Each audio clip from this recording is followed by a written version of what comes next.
Hello hello hello hello hello बच्चों, नमस्कार। क्या हाल चाल, कैसे हैं आप सब? आई होप स्वस्थ होंगे, मस्त होंगे, फिट और फाइन होंगे। एक बार जल्दी से बता दीजिए कि क्या आपको मेरी आवाज़ आ रही है? क्या आप मुझे देख पा रहे हैं, सुन पा रहे हैं? Am I clearly audible? Am I clearly visible to all of you? Hello hello hello hello hello. Ram Ram भाई साਰਿਆਂ ने, हर हर महादेव, बोलो जय बाबा की। गुड आफ्टरनून प्यारे बच्चों।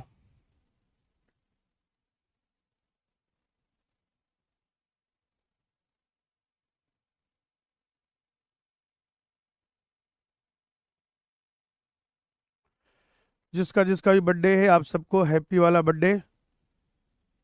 अब आप नहीं रहे छोटे, आप हो गए हैं बर्थडे हैं। चलिए भाई।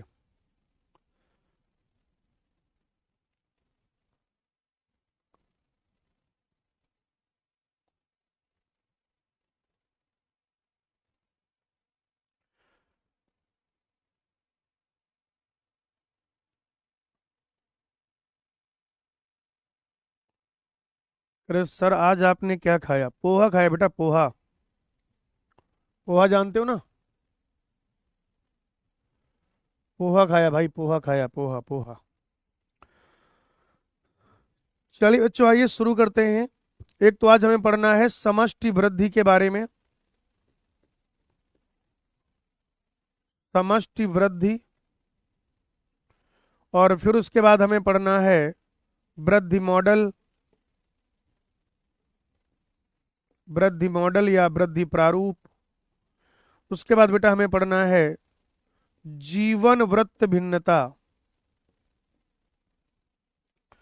जीवन वृत्त भिन्नता। और बेटा जीवन वृत्त भिन्नता के बाद अपन लोग पढ़ेंगे समष्टि पारस्परिक क्रिया। देखेंगे, अगर समष्टि पारस्परिक क्रिया शुरू हो जाती तो ठीक बात है, और अगर नहीं शुरू कर पाते हम लोग इसे, तब भी कोई तनाव वाली बात नहीं है। ठीक है जी। समष्टि वृद्धि, वृद्धि मॉडल, जीवन वृत्त भिन्नता और समष्टि पारस्परिक क्रिया, इतनी सारी चीजें बेटा अपने को पढ़नी है। ठीक है। आइए भाई शुरू करते हैं समष्टि वृद्धि के साथ। समष्टि वृद्धि।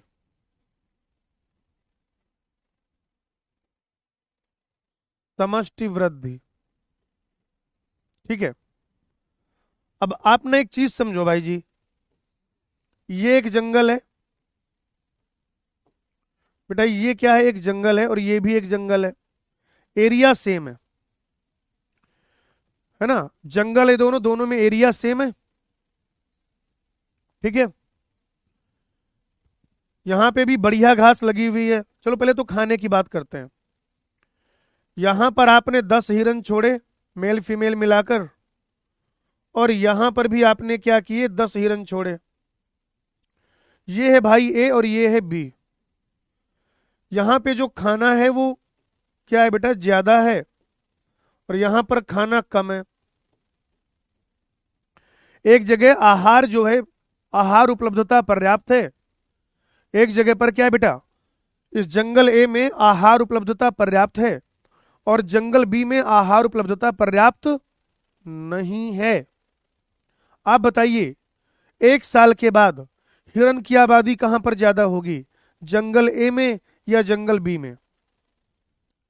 जंगल ए में या जंगल बी में? तो आप समझ सकते हैं कि अगर यहां पर बढ़िया से खाना उपस्थित है, प्रारंभिक संख्या समान है, तो हिरन की संख्या साल भर के बाद कहां पर ज्यादा होगी? हिरन की संख्या साल भर के बाद ज्यादा होगी ए में। अब मान लो खाना बराबर है ना? खाना बराबर है, लेकिन यहां पर क्या है बेटा? मौसम अच्छा है ना? जंगल बी में खाना मान लेते हैं कि दोनों में घास बराबर की लगी हुई है। जंगल ए और जंगल बी में बराबर की घास है। ठीक है भाई। और 10-10 हिरन आपने छोड़े। दोनों जंगलों में 10-10 हिरन आपने छोड़ दिए। दोनों जंगलों में खाना बढ़िया बराबर है। इस बार दूसरी स्थिति है कि जंगल ए का मौसम जो साल भर है वो खराब है, और बी जो जंगल है वहां पर जो मौसम है साल भर वो बहुत अच्छा है। ठीक है भाई। अगर मैं आपसे पूछूं कि साल भर के बाद हिरन की संख्या कहां ज्यादा होगी, जंगल ए में कि जंगल बी में, तो बेटा आप बड़े आराम से कहेंगे कि सर जंगल बी में ज्यादा होगी। ठीक है भाई, मान लिया दोनों ही जंगलों में 10-10 हिरन हमने छोड़े। ठीक है, ध्यान से समझना, दोनों ही जंगलों में हमने 10-10 हिरन छोड़े। बढ़िया खाना है, दोनों में बराबर पर्याप्त की घास है भाई, दोनों जगह मौसम एक समान है, एक समान मौसम है दोनों जगह, अच्छा मौसम मान लेते हैं कि दोनों जगह बढ़िया मौसम है भाई साहब, कोई तनाव वाली बात नहीं है। लेकिन पता है ऐसा कैसे हो, तनाव तो देना पड़ेगा ना भाई, जीवन में तनाव है कि नहीं, हमेशा तनाव रहता है जीवन में। कभी सिलेक्शन का, सिलेक्शन के बाद फिर ये हो जाएगा रैंक का, फिर अच्छे मेडिकल कॉलेज का, मेडिकल कॉलेज पहुंच जाएंगे तो फिर बेटा वहां पर तनाव रहेगा कॉलेज टॉप करने का, कॉलेज टॉप कर जाएंगे तो फिर तनाव रहेगा पीजी का, पीजी में फिर मनपसंद ब्रांच मिलने का, मनपसंद ब्रांच मिल गई तो बढ़िया कॉलेज मिलने का, वो मिलने के बाद फिर और हायर डिग्री का, सब कर लिया तो फिर अच्छे अस्पताल में काम करने का, अच्छे अस्पताल में काम कर लिया तो अपना हॉस्पिटल बनाने का, अपना हॉस्पिटल बना लिया तो हॉस्पिटल बड़ा करने का। तब तक बालक हो रखे होंगे तुम्हारे, तो बालकों की पढ़ाई की टेंशन, उनकी शादी की टेंशन, अच्छा बीच में तुम्हारी शादी की टेंशन है, किससे करें, जिससे बोला है जीवन भर उसी से करें, या जिधर मम्मी पापा बोल रहे उधर करें। टेंशन तो यहां पर भी आएगी दोस्त, है ना, टेंशन तो यहां पर भी आएगी। यहां पर आपने क्या किया, 2 शेर छोड़े इस जंगल में, और यहां पर आपने क्या किया, 5 शेर छोड़े। ओहो, मौसम एक जैसा, प्रारंभिक संख्या एक जैसी, खाना खूब दबा के मिल रहा है भाई साहब, एक जगह 2 शेर है, एक जगह 5 शेर है। जंगल ए में 2 शेर छोड़े और जंगल बी में 5 शेर छोड़े। साल भर बाद हिरन की संख्या कहां ज्यादा होगी, या 10 साल बाद हिरन की संख्या कहां ज्यादा होगी, जहां पर क्या है, परभक्षण का दबाव कम है, जहां पर शेर कम है। यानी जो समष्टि की वृद्धि है, मैं क्या समझाना चाह रहा हूं आपको कि समष्टि की वृद्धि में बहुत सारे कारक होते हैं जिनका की योगदान होता है। समष्टि की वृद्धि में बहुत सारे कारक होते हैं जिनका की योगदान होता है। क्या होता है भाई, एक तो मौसमी परिवर्तन या मौसमी परिस्थितियां कह लीजिए आप, मौसमी परिस्थितियों का योगदान है भाई साहब। मौसमी परिस्थितियां, मौसम कैसा है साल भर, आहार उपलब्धता, खाना पानी है कि नहीं,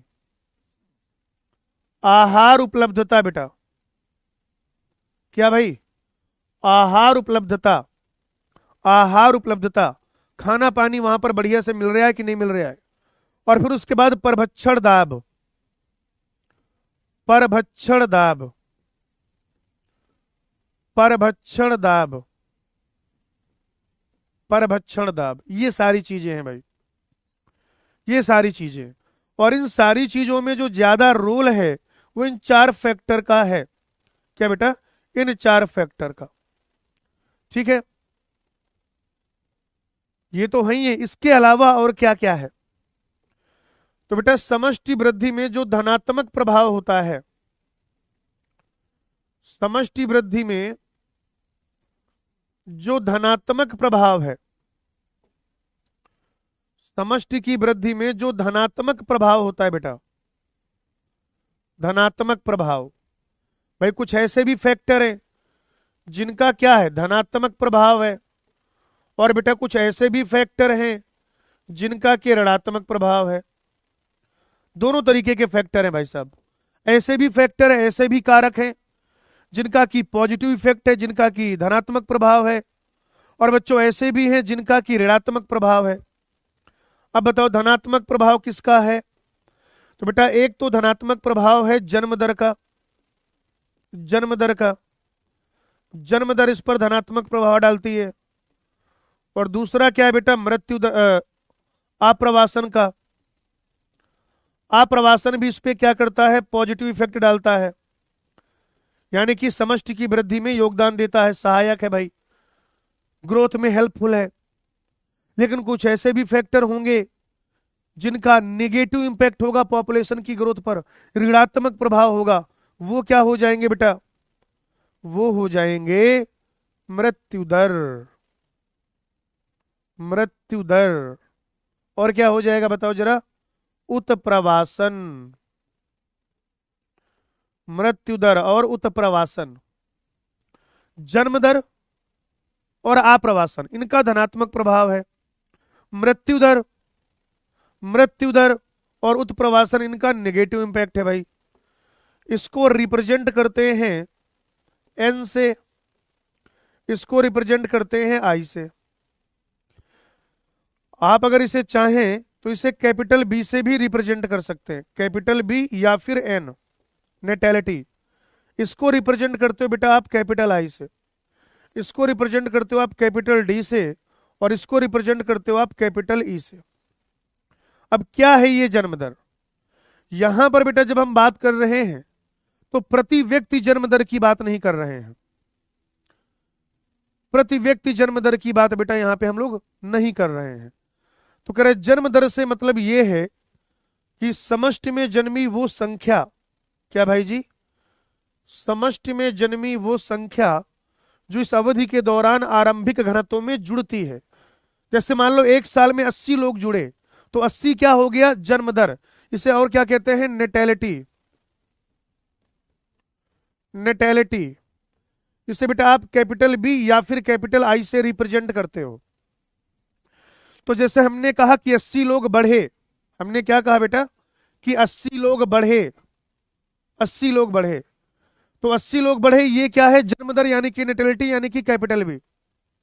और अगर हमने कहा कि ये जो 80 लोग हैं ये 800 लोगों में से बढ़े हैं, 800 लोगों में से बढ़े हैं, तो 1/10 यानी कि ये क्या आ जाएगा? 0.1। ये स्मॉल बी है।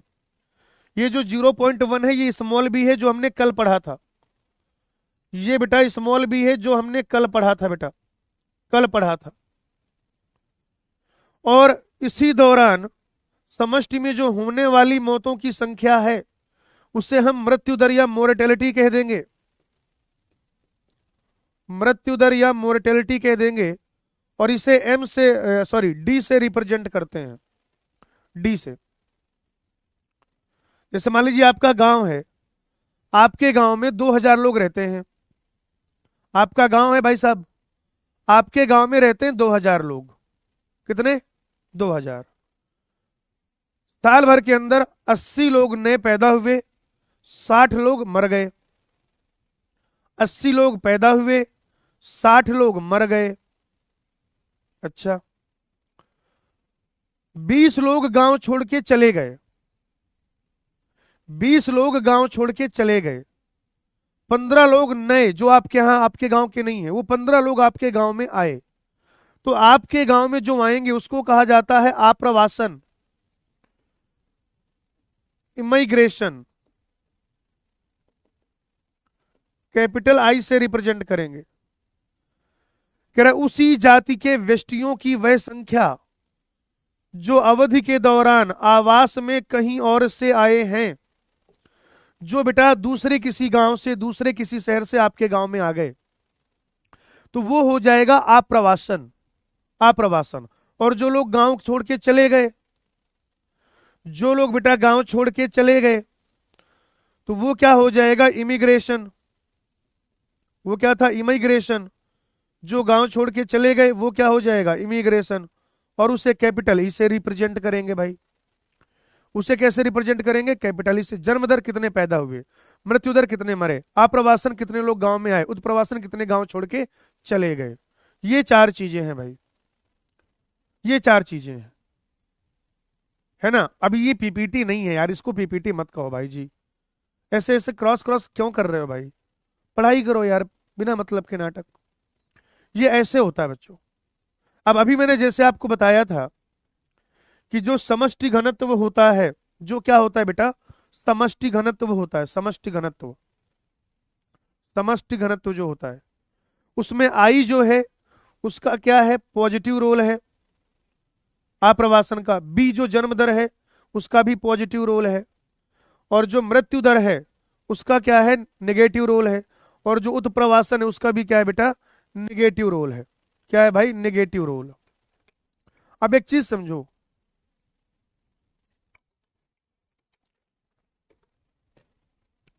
ठीक है, एक चीज समझो बेटा, जैसे मान लो क्या करो, आपके गांव की जनसंख्या है आज कितनी, एनटी, आज आपके गांव की जनसंख्या एनटी है, जन्म दर है बी, मृत्यु दर है डी, जो लोग गांव में आ रहे हैं आई, और जो लोग गांव छोड़ के चले गए ई। ठीक है, ये है भाई, इतनी सारी चीजें हैं। जो लोग गांव छोड़ के चले गए ई, जो लोग गांव में आए आई, मृत्यु दर कितने मरे डी, कितने पैदा हुए कैपिटल बी, और आज आपकी पॉपुलेशन क्या है, एनटी है। तो हम क्या करेंगे, साल भर बाद पॉपुलेशन कितनी होगी, एनटी प्लस 1 कितना होगा, एक साल के बाद गांव की समष्टि घनत्व क्या होगा, गांव की जनसंख्या क्या होगी, कैसे पता चलेगा। तो बताइए बेटा हम लोग क्या करेंगे, ध्यान से समझिएगा, हम लोग क्या करेंगे बेटा, यहां पर ध्यान से समझिए आप, साल भर बाद हमको ज्ञात करना है। तो आज जो है वो, उसमें क्या करेंगे, बी जुड़ जाएगा, आई जुड़ जाएगा, डी माइनस हो जाएगा, ई माइनस हो जाएगा। यानी इसको हम ऐसे लिख सकते हैं कि एन टी प्लस 1 बराबर एन टी और प्लस में बी प्लस आई और डी माइनस डी प्लस ई का जो डिफरेंस है, ये इस तरीके से, यही तो हो जाएगा ना, हो जाएगा नहीं हो जाएगा, बताओ, तुम ही बताओ, तुम ही बताओ भाई। तो ये इस तरीके से काम चलता है। तो अगर आप पूरी इक्वेशन लिखना चाहें, पूरा अगर आप इक्वेशन लिखना चाहें बेटा, तो ये कैसे हो जाएगा यहां पर कि एन टी प्लस 1 बराबर N T plus B plus I का जो जोड़ है माइनस डी प्लस ई का जो जोड़ है, ये भाई जी, ये क्या हो जाएगा बेटा, इसको हम ऐसे समीकरण के फॉर्म में लिख सकते हैं, इसको हम समीकरण के फॉर्म में लिख सकते हैं। अब ये क्या हो जाएगा, टी प्लस 1 समय पर समष्टि घनत्व, टी प्लस 1 समय पर समष्टि घनत्व, टी प्लस 1 समय पर समष्टि घनत्व, एन टी क्या हो जाएगा, अभी अगर आप देख रहे हैं तो ये क्या हो जाएगा बेटा, समय टी पर समष्टि घनत्व, समय टी पर समष्टि घनत्व। बताओ भाई, बी फॉर बॉम्बे, ये बी क्या हो जाएगा, जन्म दर, आई क्या हो जाएगा, जो लोग गांव में आए आ, जल्दी से मेरे गांव में आ, कैसे बोलेंगे बेटा, जल्दी से मेरे गांव में आ, आप्रवासन। ये डी क्या हो जाएगा, मृत्यु दर, और ई क्या हो जाएगा, उठ निकल, ई क्या हो जाएगा, उठ निकल, यानी कि उत्प्रवासन, जो लोग गांव छोड़ के चले गए। ये ऐसे तो आएगा भाई। अब देखो क्या क्या परिस्थितियां हो सकती हैं, देखो भाई परिस्थितियां क्या क्या हो सकती हैं। एक परिस्थितियां तो ये हो सकती है कि जो b प्लस आई की वैल्यू है वो d प्लस ई की वैल्यू से ज्यादा रहे, सही है ना। यानी गांव में जो लोग किसी और गांव से, किसी और शहर से आपके गांव में आ गए हैं, किसी और शहर से किसी और गांव से आपके यहां आ गए हैं, और जो आपके गांव में बच्चे पैदा हुए हैं, अगर उनकी कुल संख्या उसी अवधि में आपका गांव छोड़ के जो लोग गए और जो गांव में मृत्यु हुई उनसे अधिक है, यानी अगर b प्लस आई की वैल्यू ज्यादा है d प्लस ई से, इसका मतलब क्या हो जाएगा कि समष्टि की वृद्धि होगी और एन टी प्लस 1 की वैल्यू एन टी से ज्यादा हो जाएगी। बताओ भाई, इसका मतलब क्या हुआ कि अगर b प्लस आई की वैल्यू d प्लस ई से ज्यादा है तो एन टी प्लस 1 की वैल्यू, यानी एक साल के बाद जो गांव की समष्टि घनत्व है वो आज से ज्यादा होगी। बेटा ऐसा भी हो सकता है, ऐसा भी हो सकता है कि b प्लस आई की जो वैल्यू है वो d प्लस ई के बराबर हो। इसका मतलब आपके गांव में जो जनसंख्या आज है वही जनसंख्या एक साल बाद भी रहेगी, वही जनसंख्या एक साल बाद भी रहेगी, तो एन टी प्लस वन और एन टी बराबर रहेंगे, एन टी प्लस वन और एन टी बराबर रहेंगे। और बेटा अगर यहां पर ऐसा हो जाए, कभी महामारी आ जाए, कोई भी कारण हो जाए कि जो b प्लस आई की वैल्यू है वो बेटा d प्लस ई से कम हो जाए, यानी आपके गांव में जो मौतें हों और जो लोग गांव छोड़ के जाएं उनकी संख्या अधिक रहे, और जो लोग पैदा हो रहे हैं या जो लोग गांव में आ रहे हैं उनकी संख्या कम रहे, ऐसी परिस्थिति में आपके गांव की आबादी हो जाएगी कम। यानी कि एक साल के बाद जो आपके गांव की आबादी है वो आज की आबादी से कम होगी।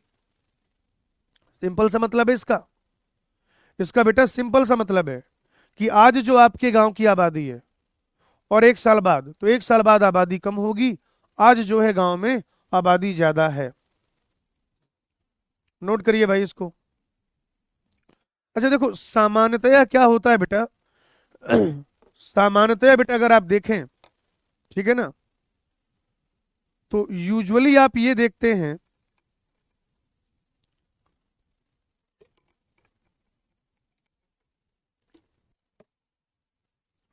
यूजुअली बेटा आप ये देखते हैं,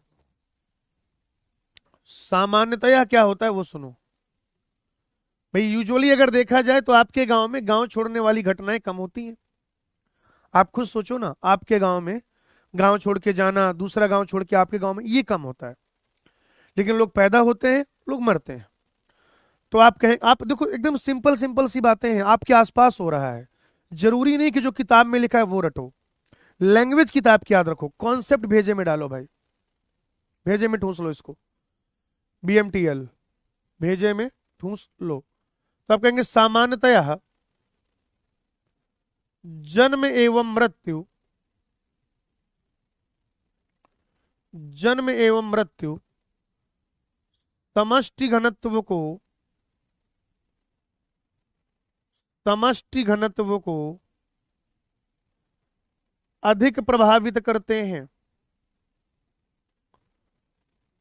अधिक प्रभावित करते हैं, अधिक प्रभावित करते हैं। किंतु नई बनी आवासीय बस्ती में, किंतु नई बनी आवासीय बस्ती में, किंतु नई बनी आवासीय बस्ती में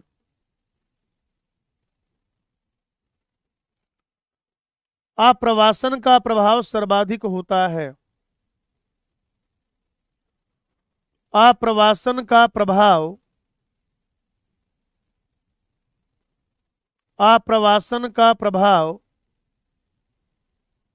सर्वाधिक होता है। आप्रवासन का प्रभाव सर्वाधिक होता है। भाई यूजुअली आपने देखा कि जन्म और मृत्यु बड़े फैक्टर हैं, लेकिन देखो जब शहर में कोई नया नया कॉलोनी बनता है, जैसे लखनऊ में आजकल जो गोमती नगर एक्सटेंशन कहा जाता है, जो लोग लखनऊ में वो रिलेट करेंगे, जिसे हम लोग क्या कहते हैं, गोमती नगर एक्सटेंशन, है ना, जिधर क्या है, ये पलासियो और लुलू वगैरह ये सब है, जहां इकाना स्टेडियम है। आज से 20 साल पहले वहां भैंसें चरा करती थी भाई, 20 साल पहले, 20 साल पहले, आज से 20 साल पहले वहां पे भैंसें चरा करती थी। और 20 सालों के अंदर वहां से शहीद पथ निकला, मतलब एक आउटर रिंग रोड टाइप का। लखनऊ के दो सबसे बड़े मॉल 2-3 किलोमीटर की डिस्टेंस में, बड़े बड़े हॉस्पिटल, मेदांता वगैरह, पुलिस हेडक्वार्टर सब उधर। तो फिर नए नए और अभी बनती जा रही हैं चीजें। तो उधर क्या हुआ कि भाई जो लोग शहर, गांव से शहर में आना चाहते थे, अपना घर बनाना चाहते थे, उन्होंने कहां पे ले लिया, गोमती नगर विस्तार योजना जो है, गोमती नगर एक्सटेंशन, वहां घर ले लिया। लखनऊ के लोग जो पुराने लखनऊ में या जा कहीं पे रहा करते थे, जहां पे गलियां सकरी हो चुकी हैं, बड़ी कार नहीं जा पा रही है, बारिश के दिनों में नाली वाली बजबजा जाती है, पानी भर जाता है, उनने सोचा कि पुराने वाला घर है, रहेगा तो रहेगा, नहीं तो किराए पे उठा देंगे, कुछ करेंगे, कहीं ऐसी जगह चलते हैं जहां सुख शांति से रह सके। तो जहां जहां पर नई आवासीय बस्ती बन रही है, जहां पर अभी नया नया कॉलोनाइजेशन शुरू हुआ है, वहां पर फिर जन्म और मृत्यु का प्रभाव नहीं होगा। वहां पर जो सबसे ज्यादा प्रभाव होगा वो किसका होगा बेटा? आप्रवासन का होगा। किसका होगा बच्चों? वहां पर जो सर्वाधिक प्रभाव होगा वो आप्रवासन का होगा। किसका? आप्रवासन का। किसका होगा भाई? आप्रवासन का होगा, याद रखिएगा। ठीक है बच्चों, चलो आ जाओ इधर। ये देखो जरा ध्यान से। सबसे पहले तो आपने ये लिखा होगा भाई,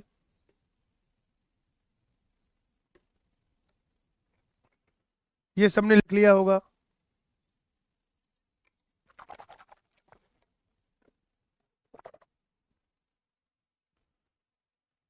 लिख लिया है? चलो ये लिखो जल्दी से। Natality, mortality, immigration, immigration. BDIE, BDIE।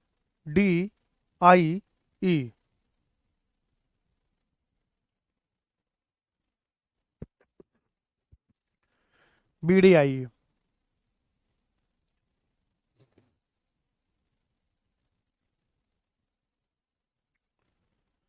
ये चाहे तो आप एनसीईआरटी से बना लें, ये तो मतलब ये कॉन्सेप्ट वाली बात है।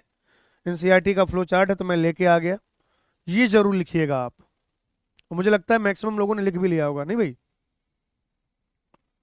मुझे इस बात का इल्म है कहीं ना कहीं कि मैक्सिमम बच्चों ने ये बात लिख ली होगी।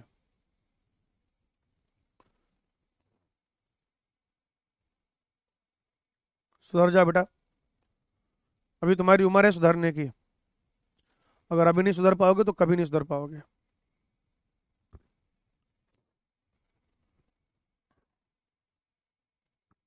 चलिए, अब हमें पढ़ना है बेटा वृद्धि मॉडल। वृद्धि मॉडल पढ़ना है बेटा।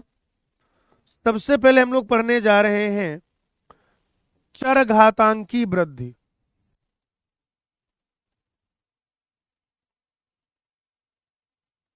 चरघातांकी वृद्धि।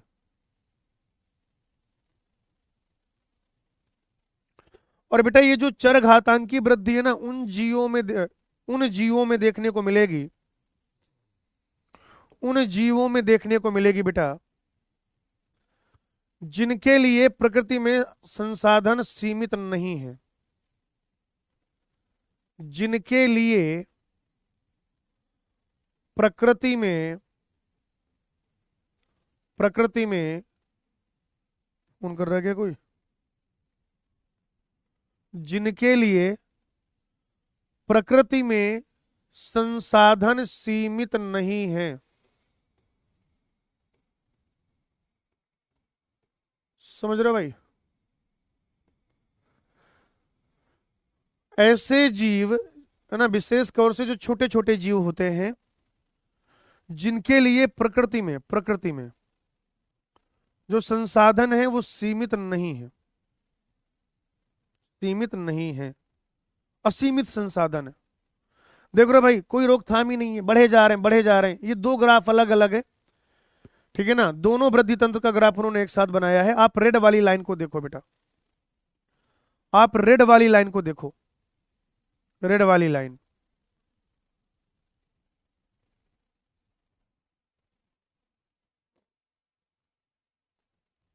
रेड वाली लाइन को देखिए आप, एकदम बढ़े चले जा रहे हैं।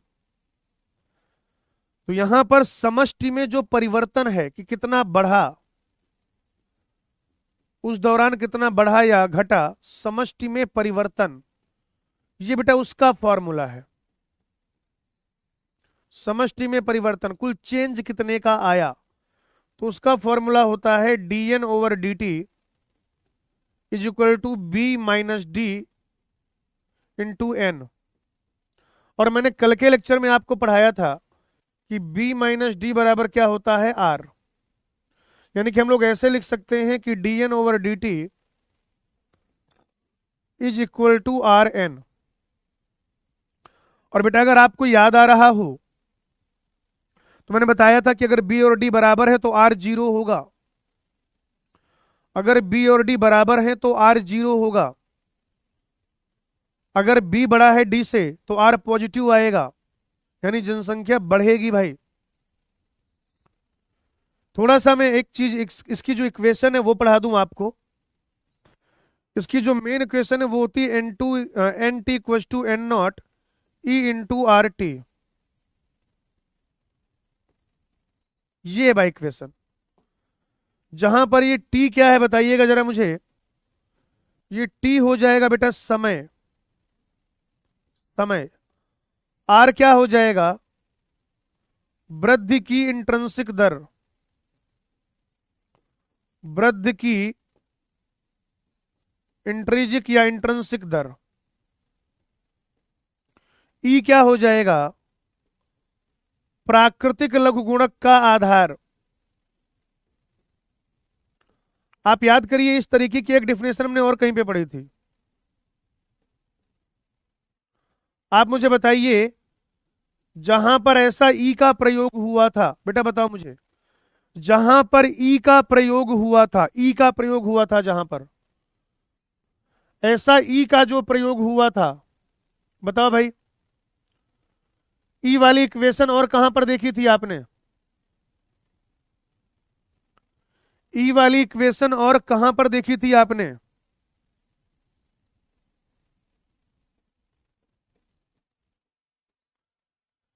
ई वाली इक्वेशन आपने कहां पर देखी थी, 11th में कहीं पे याद आ रहा है, 11th के किसी सिलेबस में कहीं पे पढ़ी थी क्या।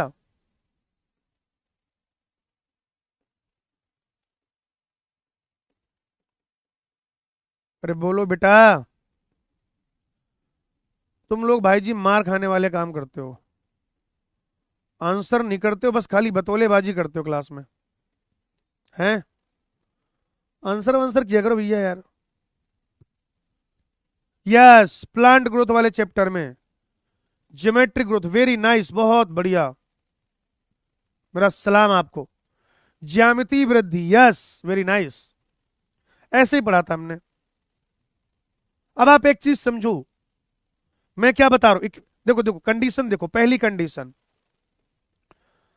अगर बी की वैल्यू डी से ज्यादा है तो आप मुझे बताइए यहां पर क्या हो जाएगा, आर पॉजिटिव हो जाएगा। अगर आर पॉजिटिव है इसका मतलब जनसंख्या बढ़ रही है, और अगर जनसंख्या बढ़ रही है तो एन टी की वैल्यू एन नॉट से ज्यादा होगी। देखो इसको, ये देख के बताओ बेटा मुझे, ऐसा होगा या नहीं होगा, ऐसा होगा या नहीं होगा। अगर बी की वैल्यू डी से ज्यादा है तो आर पॉजिटिव आएगा, और अगर आर पॉजिटिव आ रहा है, अगर आर पॉजिटिव आ रहा है यानी कि d N over d t positive आएगा। और लिख लो, अच्छा इसको और बढ़ा लो थोड़ा सा। अगर आर पॉजिटिव है तो बेटा जो d N over d t है यानी कि जो परिवर्तन है वो परिवर्तन भी कैसा है, पॉजिटिव। और अगर वो परिवर्तन पॉजिटिव, इसका मतलब कि जो एन टी है, एन टी की वैल्यू क्या हो जाएगी, एन नॉट से ज्यादा हो जाएगी। बताओ सही कह रहा हूं गलत कह रहा हूं मैं, ये वाली बात सही बात है। अच्छा चलो, वक्त है बेटा हमेशा एक जैसा तो नहीं रहता। मान लो कल को बी और डी बराबर हो जाए, कल को बी और डी बराबर हो जाए, कल को बेटा बी और डी जो है वो बराबर हो जाए, और अगर बी तथा डी बराबर हो जाएंगे तो आप मुझे बताइए आर की वैल्यू क्या हो जाएगी, 0। अगर आर की वैल्यू 0 है तो d N over d t भी क्या हो जाएगा, 0, क्योंकि d N over d t क्या है, आर इंटू एन, आर 0, तो ये पूरा चेंज 0। और अगर परिवर्तन अगर 0 है, ध्यान से समझिएगा, अगर ये परिवर्तन 0 है इसका मतलब पॉपुलेशन में कोई चेंज नहीं आ रहा है, एन टी बराबर एन नॉट हो जाएगा। एन टी बराबर क्या हो जाएगा भैया, एन नॉट हो जाएगा, एन नॉट, एन नॉट। कल को ऐसा भी हो सकता है कि बी की वैल्यू कम हो जाए, डी की वैल्यू ज्यादा हो जाए। तो अगर बी की वैल्यू कम है, डी की वैल्यू ज्यादा है, उस परिस्थिति में आर क्या हो जाएगा भाई, निगेटिव। और अगर आर निगेटिव हो गया तो d N over d t भी क्या हो जाएगा, निगेटिव। यानी कि ऋणात्मक परिवर्तन हो रहा है, यानी कि समष्टि घनत्व में ऋणात्मक परिवर्तन हो रहा है। और अगर समष्टि घनत्व में ऋणात्मक परिवर्तन हो रहा है, अगर समष्टि घनत्व में ऋणात्मक परिवर्तन हो रहा है, इसका मतलब एन टी की जो वैल्यू है वो एन नॉट से कम होगी। इसका मतलब क्या हुआ कि एन टी की जो वैल्यू है वो एन नॉट से कम होगी। बोलो भाई, एन टी की जो वैल्यू है वो एन नॉट से कम होगी। और इसका जो ग्राफ बनेगा, ध्यान से समझिएगा बेटा, इसका जो ग्राफ बनेगा, इधर आप क्या करेंगे, टी ले लेंगे, इस अकेले का ग्राफ बना रहा हूं मैं, इधर आप ले लेंगे टी, इधर आप ले लेंगे एन, और ये कुछ इस तरीके का ग्राफ भाई जी बन जाएगा, ये ऐसा। यहां पे दो ग्राफ बने हुए हैं। पहला जो ग्राफ है ना भाई, पहला जो ग्राफ है, ये पहला ग्राफ आप क्या कहेंगे बताइए? ये जो पहला ग्राफ है ये है चरघातांकी वृद्धि का, और ये जो दूसरा ग्राफ है ये है नीला वाला ग्राफ, ये है संभार तंत्र वृद्धि का। ठीक है भाई? डॉक्टर प्रिंस योगी, बेटा वो तो रिप्रेजेंटेशन का तरीका है, स्मॉल बी की value capital B by N हो जाएगा, स्मॉल बी नहीं होगा उधर। तो ये है बेटा आपका चरघातांकी वृद्धि। और ये जो बार बार आर की बात हम लोग कर रहे हैं, आर जो है नार्वे चूहे के लिए होता है 0.015, आटा भृंग के लिए ये होता है 0.12, और 1981 में भारत में मानव के लिए था 0.0205, 0.0205, 0.0205, 0.0205। और ये आपको कैसा ग्राफ मिलेगा भाई? ये आपको मिलेगा जे सेब कर्व, आप कहेंगे जे आकार का ग्राफ, जे आकार का ग्राफ। ठीक है ना, जे आकार का ग्राफ बेटा, जे आकार का ग्राफ। आप मुझे बताइए, ये सब कुछ जो हम पढ़ रहे हैं, ये सब कुछ जो यहां पे हमने पढ़ा, ये किस प्रकार के जीवों के लिए है? बताइए बेटा, ये किस प्रकार के जीवों के लिए है? किस प्रकार के जीवों के लिए? जिनके लिए संसाधन जो हैं, संसाधन वो प्रकृति में सीमित हैं या असीमित हैं? बताओ भाई। ये जो हम पढ़ रहे हैं, ये जो जे शेप ग्राफ मिल रहा है, ये जो dn over dt equals to B minus D into N, या dn over dt equals to R N आ रहा है, या जहां पर जो पूरा formula N T equals to N not E R T है, बेटा जी ये किन जीवों के लिए है? बताइए। जिनके लिए संसाधन सीमित हैं या असीमित हैं, लिमिटेड हैं या अनलिमिटेड हैं, सीमाकारी हैं या सीमाकारी नहीं है? बताइए भैया, सीमाकारी होंगे या नहीं होंगे? सीमाकारी होंगे या नहीं होंगे?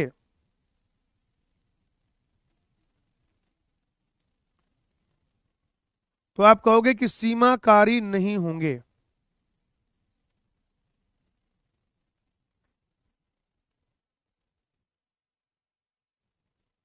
ठीक है, चलो छापो इसको, छापो भाई।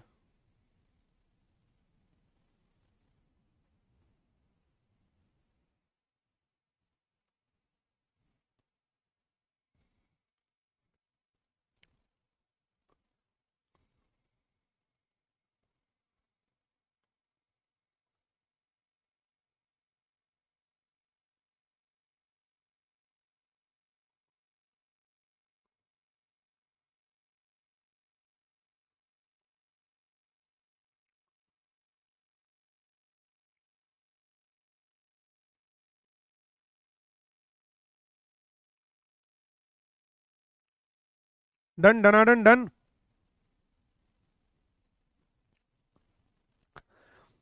प्रेजेंट में आर की वैल्यू का बेटा कोई फिक्स डाटा नहीं है, अभी सरकारी डेटा है नहीं मेरे पास, कहीं कहीं पर कह रहे हैं कि प्रेजेंट में जो आर की वैल्यू है वो 0.0147 है।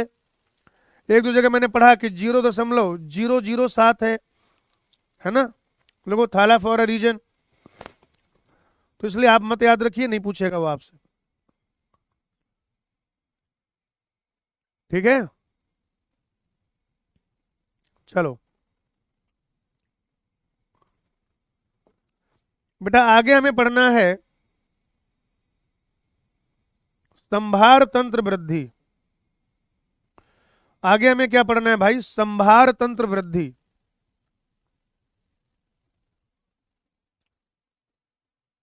आगे हमें पढ़ना है संभार तंत्र वृद्धि। संभार तंत्र वृद्धि पढ़ना है भाई।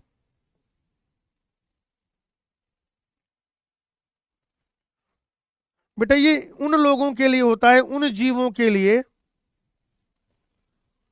जिनके लिए जो संसाधन है वो क्या है, जिनके लिए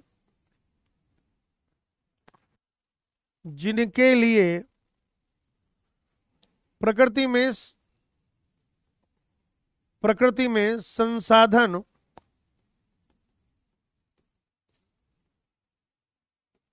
सीमित हैं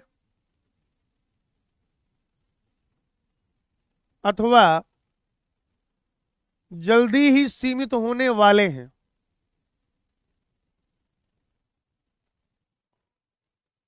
अथवा जल्दी ही सीमित होने वाले हैं।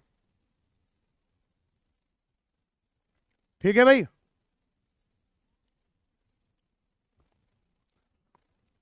ठीक है,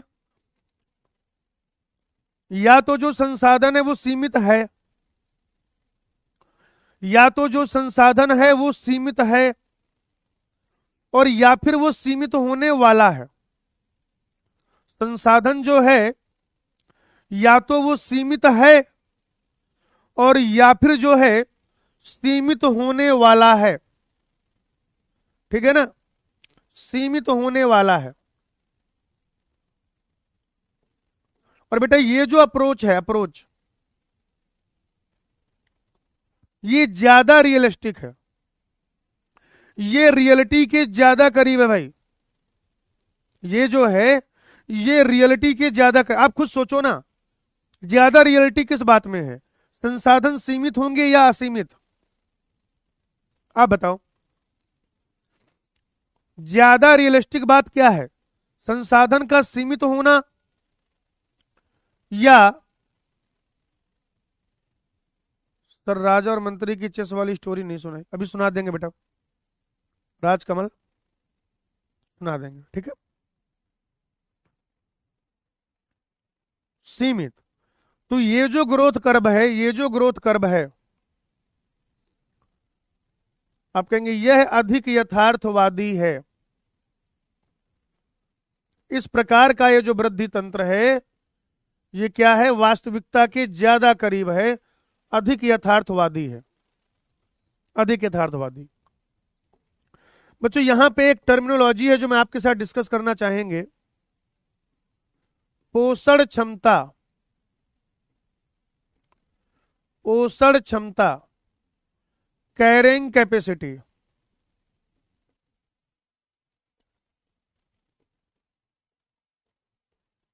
कैसे रिप्रेजेंट करते हैं? अगर कभी आपसे कोई पूछे कि ये पोषण क्षमता क्या है, अगर कभी आपसे कोई पूछे कि पोषण क्षमता क्या है, पोषण क्षमता क्या है, कभी भी अगर आपसे कोई पूछ ले, पूछ सकता है।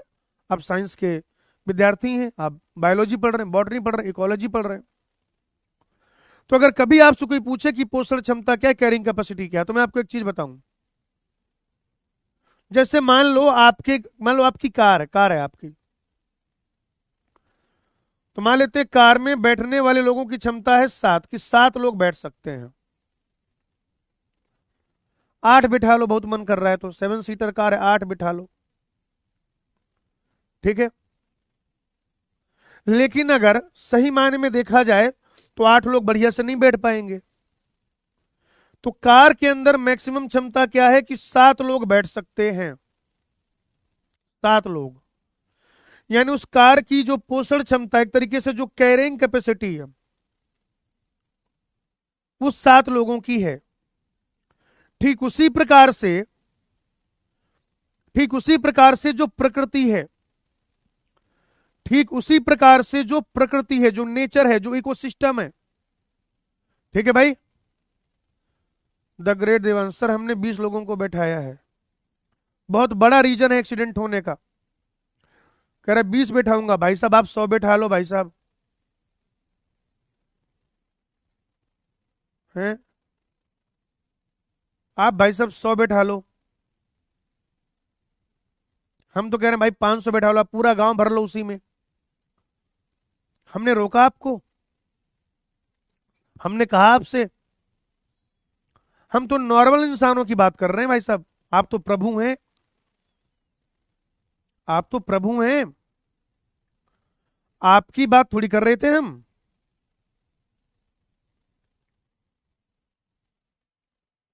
हैं? आपकी बात ही नहीं कर रहे थे। आप कहां आ गए इंसानों के बीच में? हिमालय, हिमालय पे जाइए, आपका मंदिर मंदिर बने।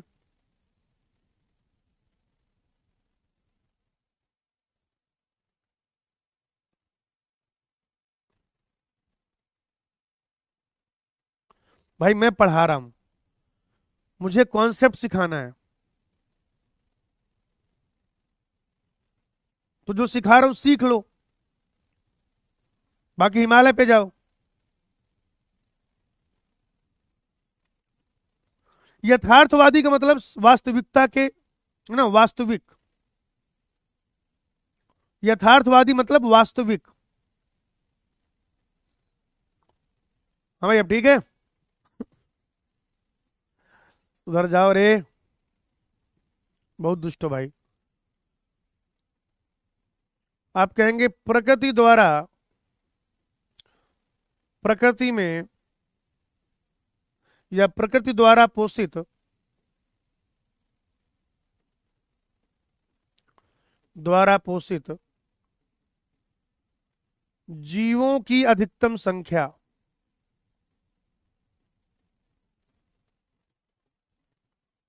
प्रकृति द्वारा पोषित जीवों की अधिकतम संख्या। क्योंकि भाई जी प्रकृति जो है, इकोसिस्टम जो है, वो भी एक नंबर तक ही क्या कर सकता है, वो भी एक नंबर तक ही लोगों को संभाल सकता है, उनके लिए हवा पानी खाना आवास उपलब्ध करा सकता है। अगर उससे ज्यादा लोग होंगे, महामारियां आएंगी, भूगर्भ में जो प्लेटें उनमें टकराव हो सकता है, सुनामी, ये सब होता है, होता है ये सब। तो वो जो मैक्सिमम क्षमता है उसी को क्या कहते हैं, उसको कहते हैं बेटा कैरिंग कैपेसिटी। अब देखो ध्यान से समझना, फॉर्मूला क्या है बेटा? फॉर्मूला है dn ओवर dt बराबर आर एन के माइनस एन डिवाइडेड बाई के। आर एन इंटू के माइनस एन डिवाइडेड बाई के।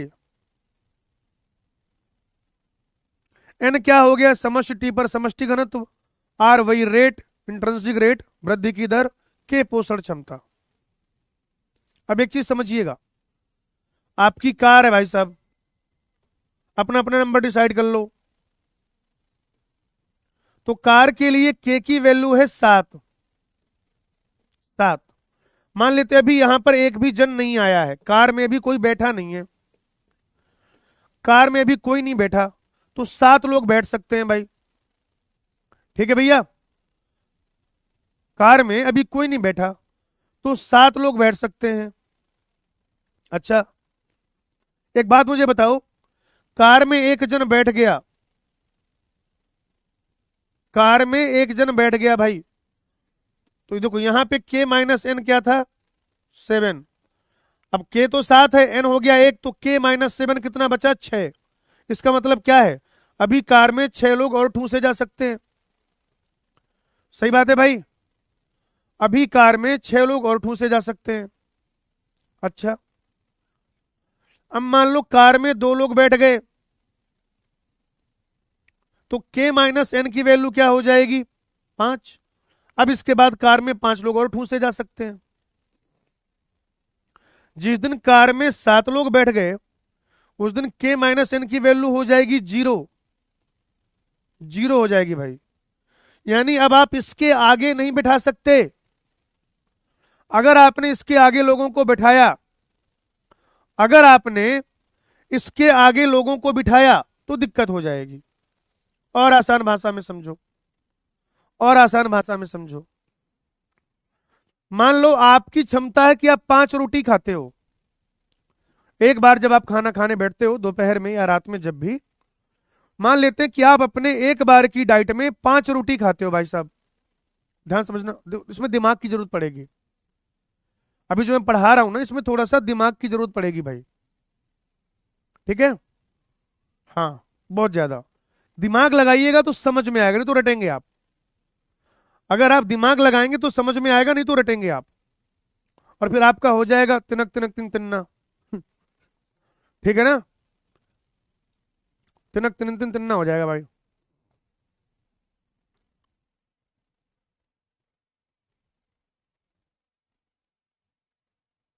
ठीक है? आपकी क्षमता है कि आप 5 रोटी खाते हो एक बार में, वो हो गया के। रिलेट करो नालायको, रिलेट करो। आप 5 रोटी खाते हो, वो हो गया के। आपने एक रोटी खा ली, आपने एक रोटी खा ली, तो क्या अभी भी आप 5 रोटी खाओगे क्या? बोलो भाई।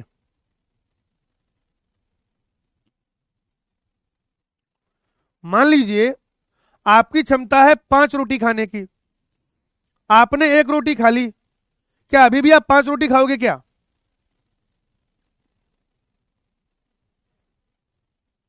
नहीं। आपने दो रोटी खा ली, 3 खा ली, 4 खा ली, 5 खा ली। 5 के बाद रोटी नहीं खाओगे। 5 के बाद रोटी खाओगे डायरिया हो जाएगा, फिर अस्पताल जाना पड़ेगा। वैसे ही यहां पर है भाई, वैसे ही क्या है यहां पर है, वैसे ही यहां पर है। जैसे अगर आप देखो, हम इसका ग्राफ बनाएं,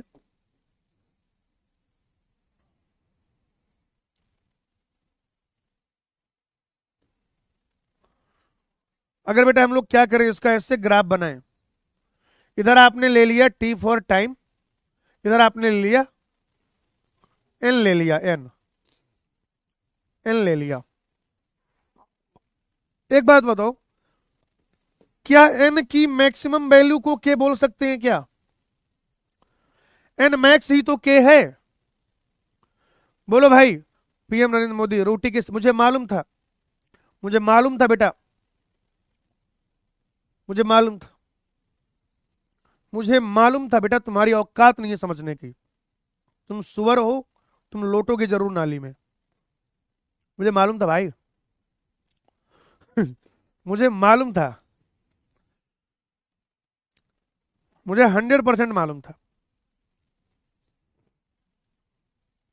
तो जो एन मैक्स है, जितने मैक्सिमम लोगों को प्रकृति में रखा जा सकता है, इकोसिस्टम में रखा जा सकता है, वही तो के। यानी कि यहां पर इधर देखो जरा ध्यान से, पहले ये जो आबादी बढ़ेगी धीरे धीरे बढ़ेगी, फिर तेजी से बढ़ेगी, और फिर अचानक से ये ऐसे, ये वाला कर्व देख रहे हैं आप, ये वाला कर्व, ये। ठीक है? कहां पहुंच गए भाई? हाँ, ये जो कर्व है बेटा, इसको देखिए थोड़ा ध्यान से। पहले से आबादी धीरे धीरे बढ़ रही है, फिर तेजी से बढ़ रही है, और फिर ये ऐसे क्या हो जा रहा है बेटा, सीधा हो जा रहा है एकदम। ठीक है? और ये जो वैल्यू है मित्रों, अगर आप ध्यान से देखें, ये जो वैल्यू है, ये, क्या यही एन मैक्स है? क्या एन की मैक्सिमम वैल्यू यही है? बोलो, क्या एन की मैक्सिमम वैल्यू यही है? क्या मैक्सिमम इतने ही लोगों को ये इकोसिस्टम सपोर्ट कर पाएगा? बोलो बेटा। बोलो भाई।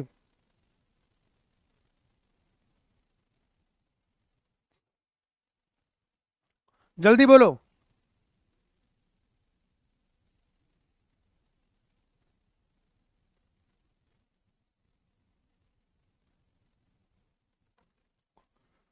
क्या ये एन की मैक्सिमम वैल्यू है? यानी ये बेटा के है, के, ये के है भाई। क्योंकि अब अगर इसके ज्यादा गया, एक्चुअली यहां पे पता है ग्राफ बनता कैसे, मैं तुम्हें इतना थोड़ा सा बताता हूं।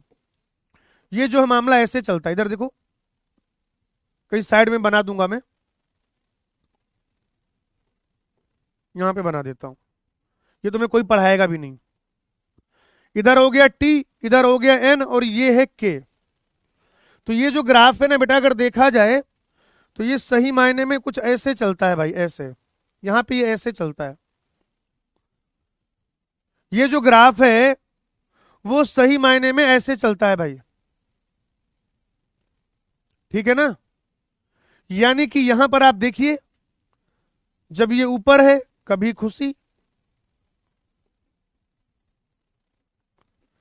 कभी खुशी, कभी खुशी कपूर, कभी जानवी कपूर, अरे सॉरी, कभी खुशी कभी गम। यानी ये यहां पर जो वैल्यू है ये के एकदम नजदीक है, ऐसे।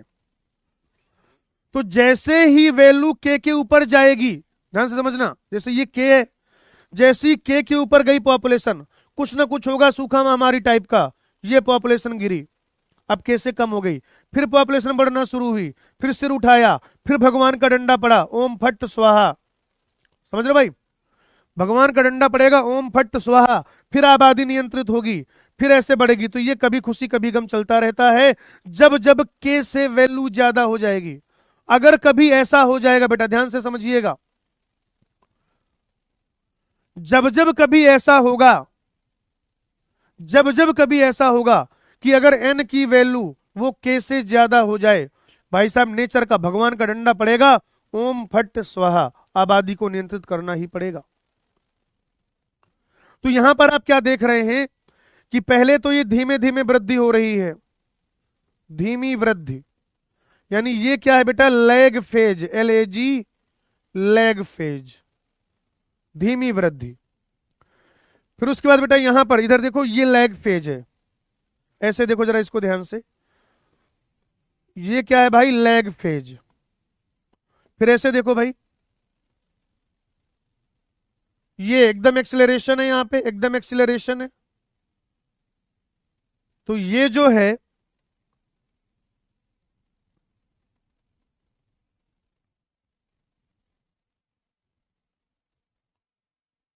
ये जो है बेटा अगर देखा जाए तो ये हो जाएगा आपका लॉग फेज, ये बेटा लॉग फेज हो जाएगा, जहां पे एकदम भयंकर वाली ग्रोथ हो रही है, त्वरण फेज भी कह सकते हैं आप इसको,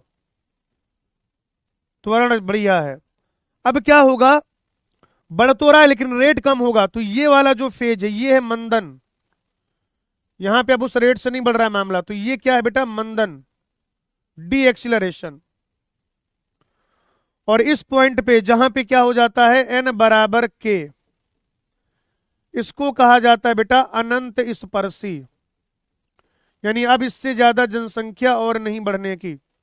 पहले जनसंख्या बढ़ी धीरे धीरे, फिर बहुत तेजी के साथ, फिर बढ़ी तो लेकिन बढ़ने की दर घटी, और फिर एक समान हो गई। जिस दिन एन और के बराबर हो जाएंगे, जिस दिन, जिस दिन एन और के बराबर हो जाएंगे, जिस दिन एन और के बराबर हो जाएंगे, उस दिन आपको क्या मिल जाएगा, अनंत स्पर्शी मिल जाएगा, एसिम्प्टोमेट मिल जाएगा भाई, एसिम्प्टोमेट। और ये जो होता है ना, के माइनस एन डिवाइडेड बाई के, इसको कहा जाता है वातावरणीय प्रतिरोध का प्रभाव, वातावरणीय प्रतिरोध का प्रभाव, इफेक्ट ऑफ इन्वायरमेंटल रेजिस्टेंस। ये के माइनस एन डिवाइडेड बाई के, इसको कहेंगे वातावरणीय प्रतिरोध का प्रभाव। तो ये ऐसे होता है भाई, ये जो यहां पर इन्होंने क्या किया हुआ है, ब्लू पेन से बनाया हुआ है ये वाला ग्राफ, ये जो इन्होंने यहां पर ब्लू पेन से ग्राफ बनाया हुआ है भाई, चलिए नोट करिए इसको।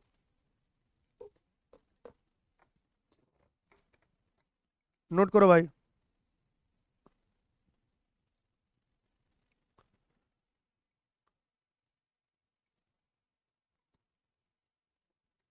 सर ये मिलेगा कब, क्या कब मिलेगा बेटा, क्या कब मिलेगा, क्या कब मिलेगा, बताओ।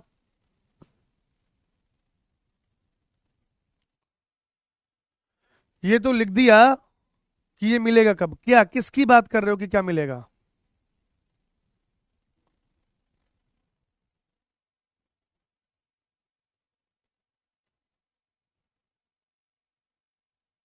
हाँ कह रहे ये सब नोट करना है, नहीं कहानी सुना रहे थे, नोट नहीं करना है। मोबाइल वा तोड़ देना, जिसमें ये पीडीएफ अभी आएगा ना लेक्चर के बाद, मोबाइल वा तोड़ देना, एकदम कूच देना है उसको, लिखना नहीं है भाई। और उसका प्रिंट निकालना, अगर प्रिंट निकल जाए तो प्रिंटवा फाड़ देना है। देखने को कब मिलेगा अर्थ पर, अभी तुम्हें दिख नहीं रहा अर्थ पर। उधर लॉस एंजल्स में भी आग लग गई थी, कितना नुकसान हुआ। उससे पहले कोविड आया था, इधर उधर बीच बीच में भूकंप आते रहते हैं।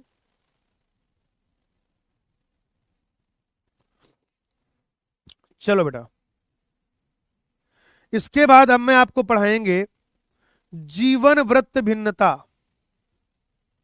जीवन वृत्त भिन्नता, जीवन वृत्त भिन्नता, जीवन वृत्त भिन्नता, लाइफ हिस्ट्री वेरिएशन। क्या होता है बेटा, घूम फिर के एजेंडा यही है, कोई भी स्पीसीज हो उसका एक ही एजेंडा है कि ये दुनिया अपनी औलादों से भर दो। मैं बता रहा हूं आपको, आप जो कुछ भी कर रहे हैं, जो कुछ भी कर रहे हैं, आपको लगता होगा कि डॉक्टर बनना बड़ी बात है, इंजीनियर बनना बड़ी बात है, नहीं कुछ नहीं, ये सब हमने डिसाइड किया। नेचर जो चाह रहा हमसे, नेचर आपसे सिर्फ ये चाह रहा है कि आप ये छोटे मोटे काम छोड़कर रिप्रोडक्शन जैसे महान काम में पार्टिसिपेट करें।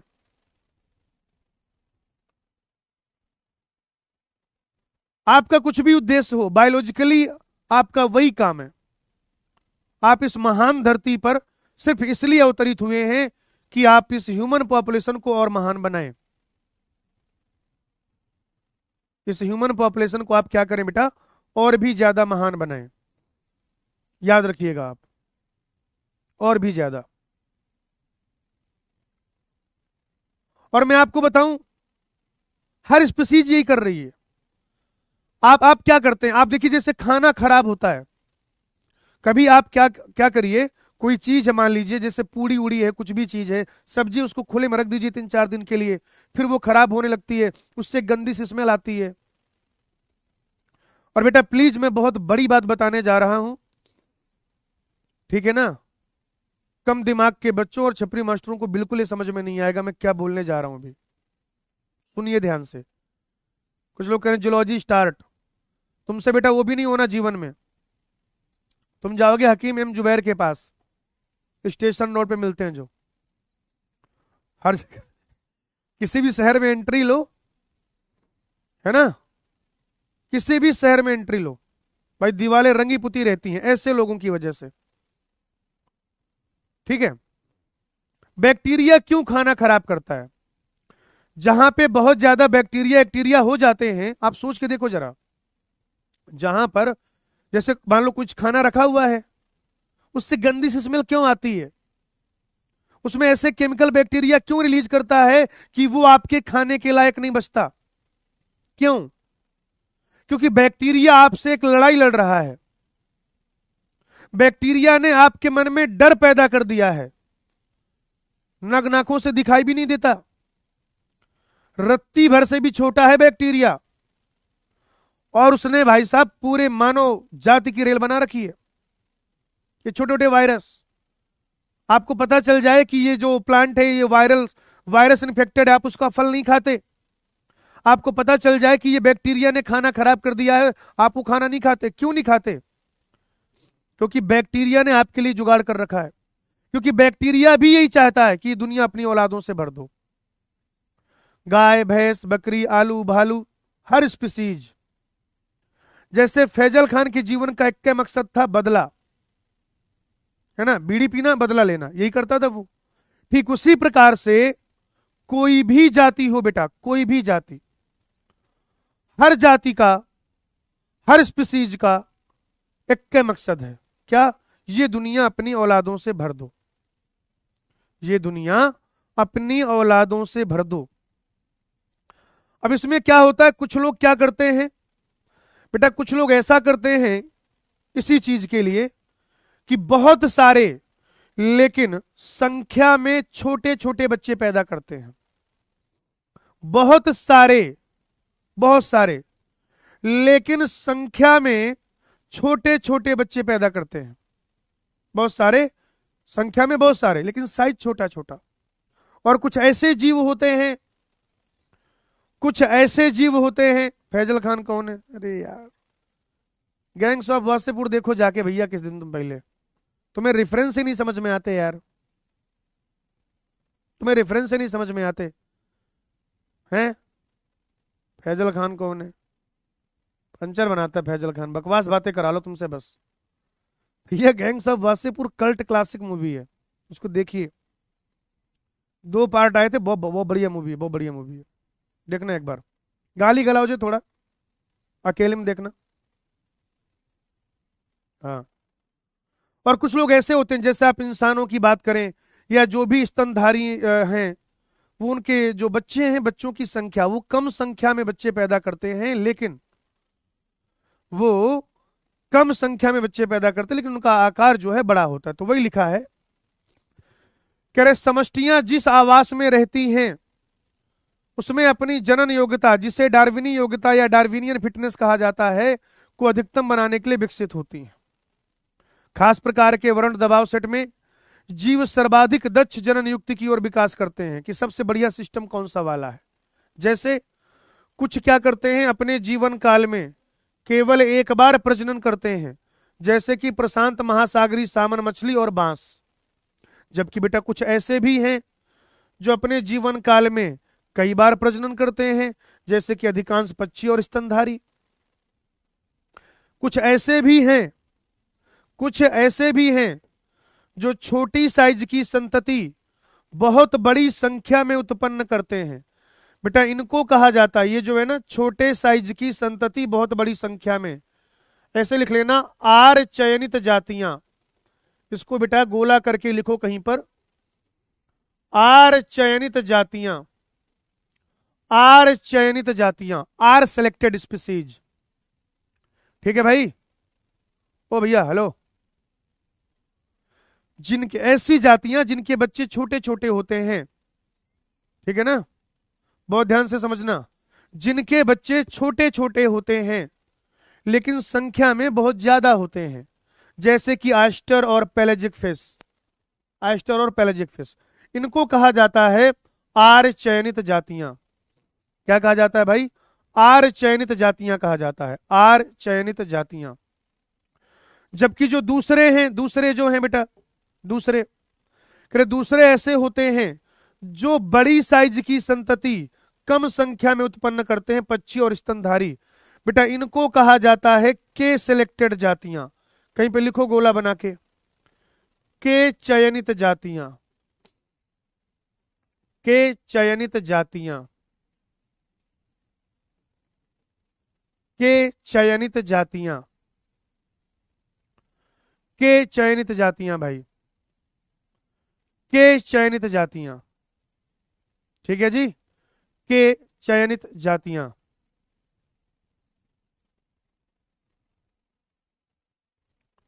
ठीक है भाई? तो एनसीईआरटी में क्या करो, खत्म है कहानी तुम्हारी। बता रहा हूं मैं, एकदम खत्म है भाई तुम्हारी कहानी।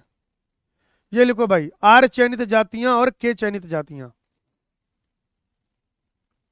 अरे आर का फुल फॉर्म नहीं लिखना है, आर का फुल फॉर्म बता दो। सुअर हो क्या एकदम? हैं? ये इधर, ये बेटा, ये रहा आर, जिस आर की अभी तक बात कर रहे थे, ये रहा आर।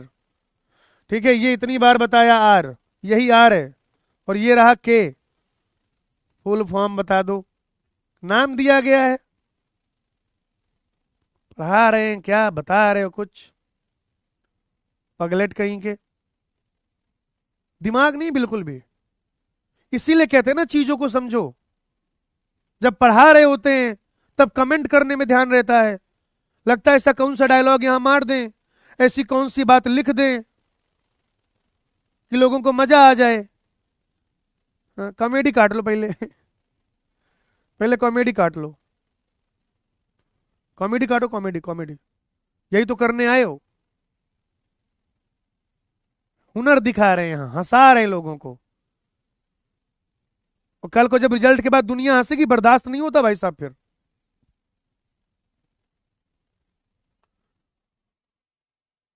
जब रिजल्ट के बाद दुनिया हंसेगी तो फिर बर्दाश्त नहीं होता, याद रखना। बहुत बुरा लगता है फिर।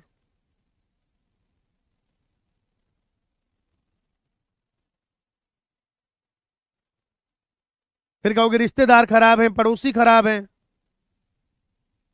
अपना देखो ना, अपना तो देखो। तुम नहीं हो खराब, तुम अभी जो कर रहे हो सही कर रहे हो। फिर कहेंगे मम्मी पापा हमें समझते नहीं है, they are so old school.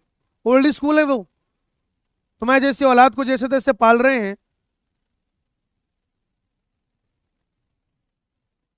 जिनका सबसे ज्यादा रिस्पेक्ट होता है, उनको आजकल ये नया फैशन शुरू हुआ है। यार मम्मी पापा समझते नहीं है, यार घर वाले समझते नहीं है। तुम बड़े समझदार हो जैसे। तुम बहुत समझदार हो ना। वकालत करवा लो। बेवकूफ लोग। चलो, अब पढ़ते हैं समष्टियों की पारस्परिक क्रिया। ठीक है भाई। मैं पढ़ाने जा रहा हूं आपको। क्या पढ़ाने जा रहा हूं? मैं आपको पढ़ाने जा रहा हूं समष्टि पारस्परिक क्रिया।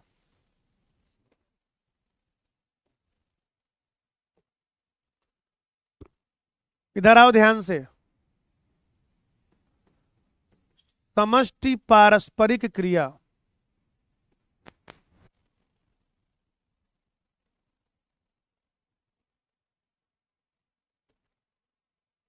Population interaction.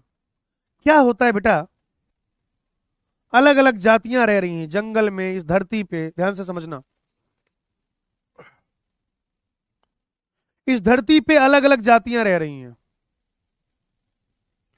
इस धरती पर अलग अलग जातियां रह रही हैं। पायल शर्मा बेटा मत करो ये सब। हम बता रहे में कुछ कह देंगे फिर बुरा मान जाओगी। और हमें तो ये भी नहीं पता कि तुम लड़का हो कि लड़की हो। क्योंकि आधे लोगों में तो इतनी भी हिम्मत नहीं होती कि वो अपने ओरिजिनल नाम से आईडी बनाए। क्योंकि कुछ लोगों को भसड़ मचानी होती है, और कुछ लोगों को भसड़ मचाने वालों से डर लगता है। और मुझे तो पता भी नहीं वो डोला मारू होता क्या है।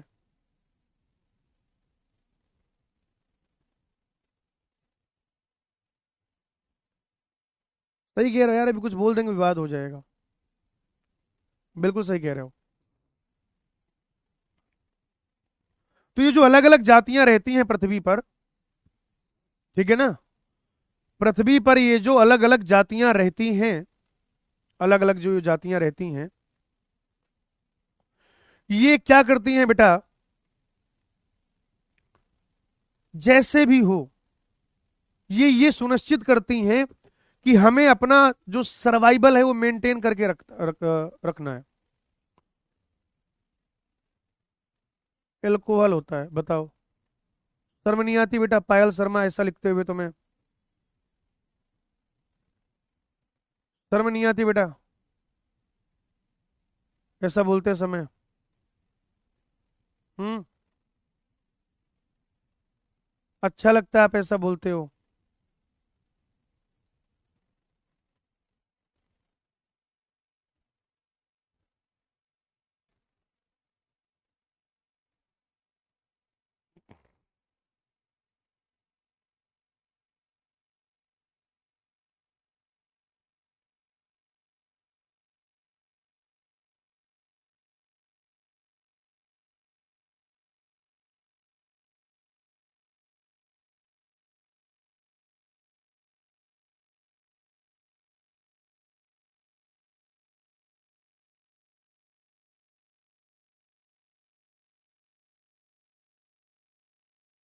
इस चैप्टर के बाद 2 चैप्टर और बचे हैं।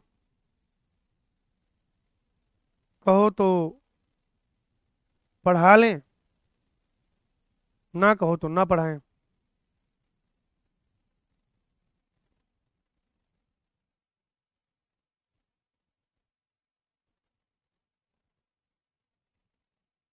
हम्म। कहो तो पढ़ा लें, कहो तो ना पढ़ाएं। 2 चैप्टर और बचे हैं इसके बाद।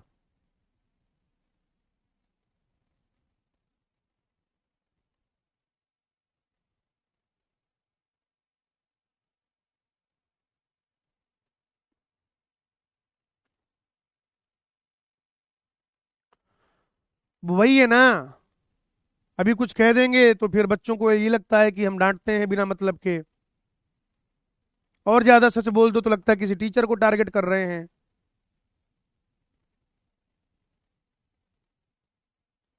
अब समाज में जो बट रहा है वही तो बच्चे सीखेंगे।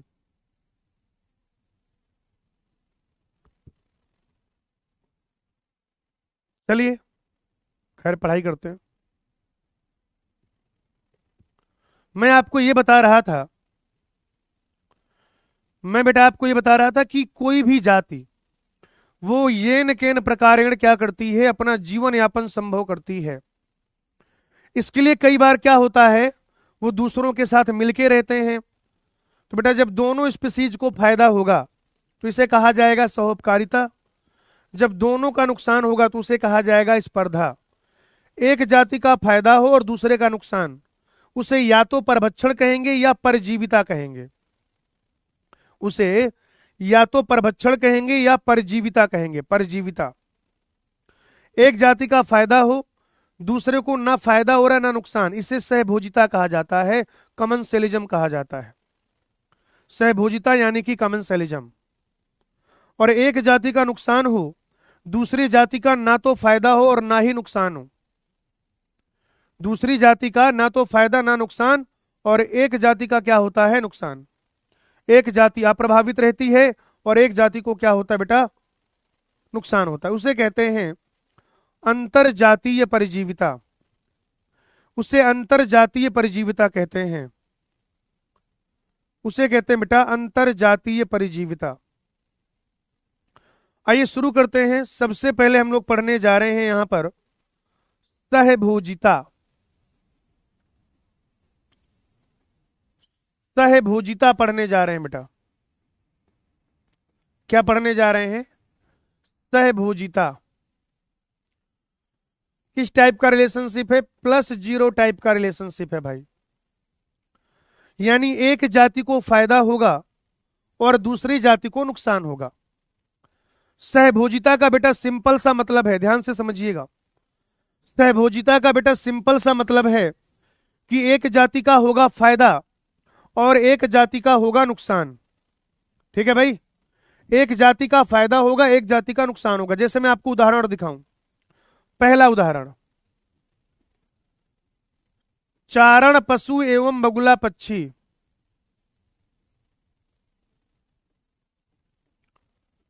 चारण पशु एवं बगुला पक्षी।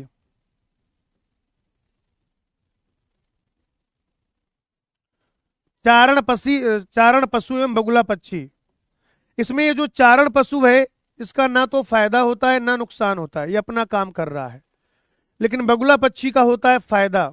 और क्या होता है, आप कहेंगे मिट्टी के कीड़े ऊपर आ जाते हैं, इन्हें भोजन मिल जाता है। मिट्टी के कीड़े ऊपर आने पर भोजन प्राप्ति।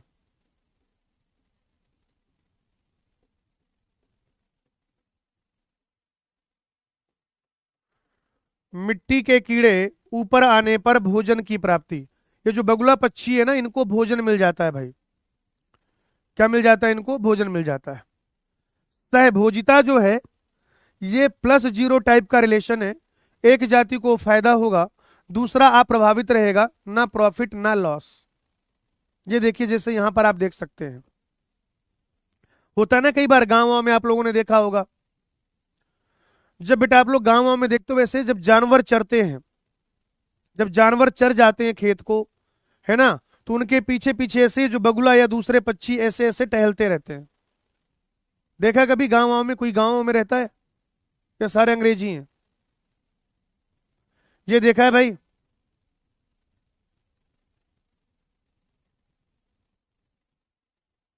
ये देखा नहीं देखा?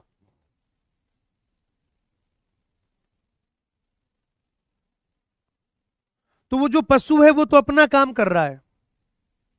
वो जो पशु है वो तो बेटा अपना काम कर रहा है, चल रहा है अपना। अब उसने क्या, जैसे घास में अंदर कीड़े घुसे हुए हैं या मिट्टी में केचुआ है, तो जब वो चलेगा जहां पे उसका खुर पड़ेगा तो मिट्टी पलटेगी, कीड़ा ऊपर आ जाएगा। या ये घास वगैरह चर लेंगे, कीड़ा दिखने लगेगा तो ये कीड़ा खा लेंगे, कीड़ा खा लेंगे भाई ये। तो आप देख रहे हैं कि ये जो चारण पशु एवं बगुला पक्षी वाला उदाहरण है, ये इस तरीके से हो जाएगा भाई, सहभोजिता। दूसरा है बेटा समुद्री एनिमोन तथा क्लाउन मछली। समुद्री एनिमोन एवं क्लाउन मछली, सी anemone and clown fish. C anemone and clown मछली, क्लाउन फिश। इसमें जो समुद्री एनिमोन है इसका कोई फायदा नहीं है, कोई नुकसान नहीं है, ये अपना जीवन जी रहा है। बस एक खास बात क्या है कि यहां पर दंशक या दंश स्पर्शक होते हैं। बस इसमें क्या है बेटा, दंश स्पर्शक प्रेजेंट होते हैं, ठीक है ना, जिसकी वजह से ये क्या करता है, इसे डस सकता है किसी को, टेंटिकल्स। तो क्लाउन मछली का फायदा हो जाता है, क्लाउन मछली को क्या हो जाता है, फिर सुरक्षा मिल जाती है क्लाउन मछली को। ये क्लाउन मछली को कोई नुकसान पहुंचाता नहीं है। ये जो सी एनिमोन है, सी एनिमोन, तो ये क्या होता है बेटा, अगर आप देखें जैसे यहां पर देखिए डायग्राम से, ये ऐसे क्या है, समुद्री एनिमोन है, सी एनिमोन है, और ये इन सी एनिमोन के बीच में से जो क्लाउन फिशेज हैं, ये मछलियां, ये अपना तैरती फिरती रहती हैं।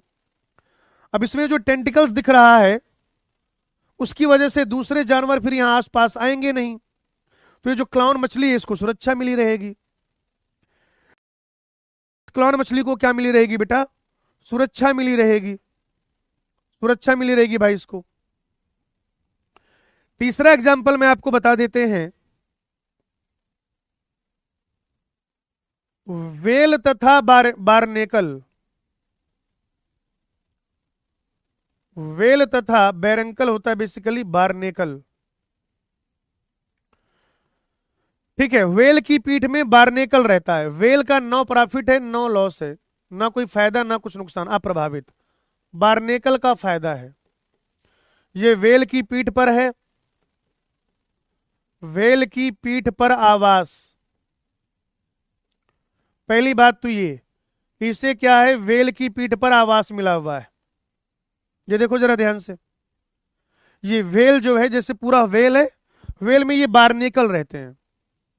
वेल के ऊपर क्या रहते हैं बेटा, वेल में क्या रहता है, वेल में रहता है ये बारनेकल। और बच्चों ये जो बारनेकल है, ये जो बारनेकल है, बारनेकल, ये बारनेकल, एक तो इसको आवास मिला है, दूसरा जहां पर ये वेल जाएगा वहां पर ये जाता रहेगा, जहां पर वेल जाएगा वहां पर ये बारनेकल जाता रहेगा, जहां पर वेल जाएगा वहां पर बारनेकल जाता रहेगा। और इसके अलावा क्या हो जाएगा बताइए जरा, वेल इतना बड़ा जीव है तो फिर इसे सुरक्षा भी मिली रहेगी, वेल अपना जीवन जी रहा है। और ये भी सिर्फ वेल के ऊपर रह रहा है, वेल से कुछ खाना पीना नहीं ले रहा, वेल का खून नहीं चूस रहा है ये। तो वेल बेटा अप्रभावित है, नो प्रॉफिट नो लॉस, और बारनेकल को फायदा ही फायदा है, ऐसा होता है। इसके अलावा बच्चों एक और एग्जांपल ले सकते हैं अपन, आम तथा अधिपादप। आम तथा अधिपादप, इसमें आम जो है, आम बेटा नो प्रॉफिट नो लॉस पे जिंदा है, अधिपादप का फायदा है। इसे क्या है, प्रकाश तथा वातावरण से नमी, प्रकाश मिलता है इसे और वातावरण से नमी मिलती है। अधिपादप समझते हो क्या? अधिपादप समझते हो बेटा? अधिपादप, अधिपादप क्या होता है? हाँ, उसका एक उदाहरण ले सकते हैं आप, ऑर्किड।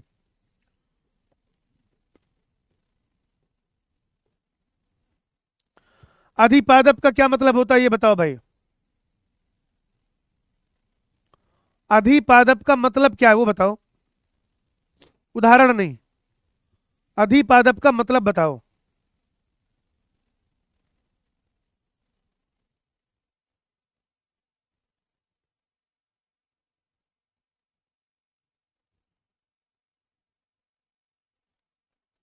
यस, ऐसा पादप, ऐसा पादप जो दूसरे पादप के ऊपर वृद्धि करता है। क्या गलत है? क्या गलत है भाई?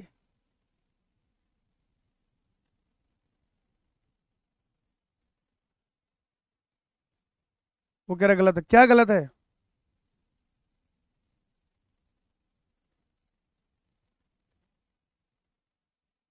क्या गलत है भाई?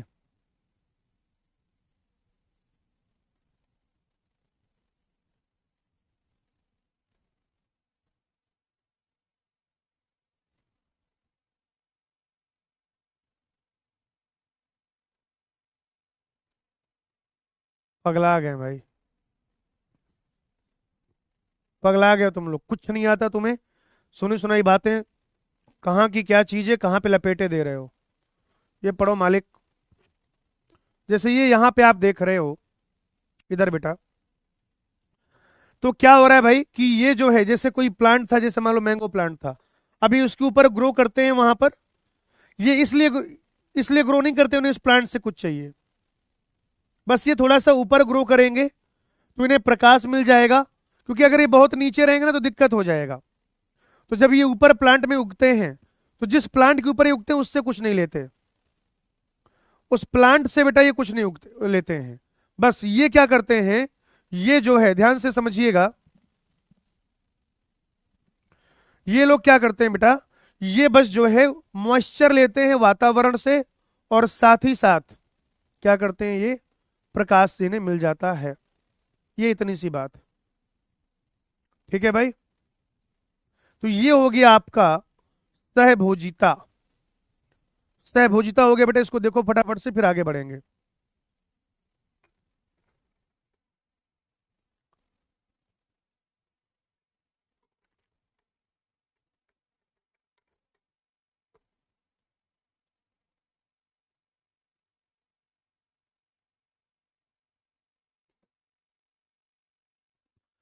चलो भाई, यहां तक क्लियर है?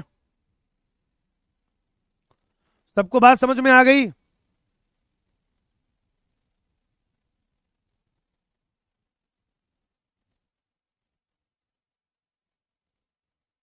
अमर बेल का अलग मामला होता है भाई, अमर बेल का अलग मामला होता है, ठीक है ना।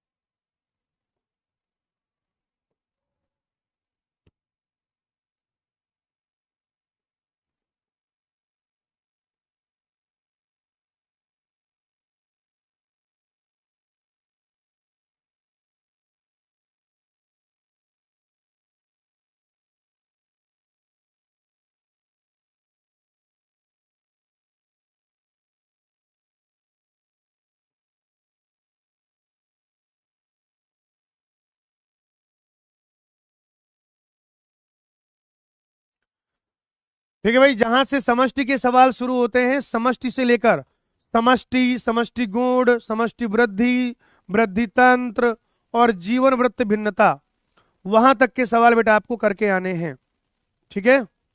चलिए बेटा, आज यहीं तक रखेंगे, बाकी कल ये चैप्टर हम लोग कंप्लीट करेंगे।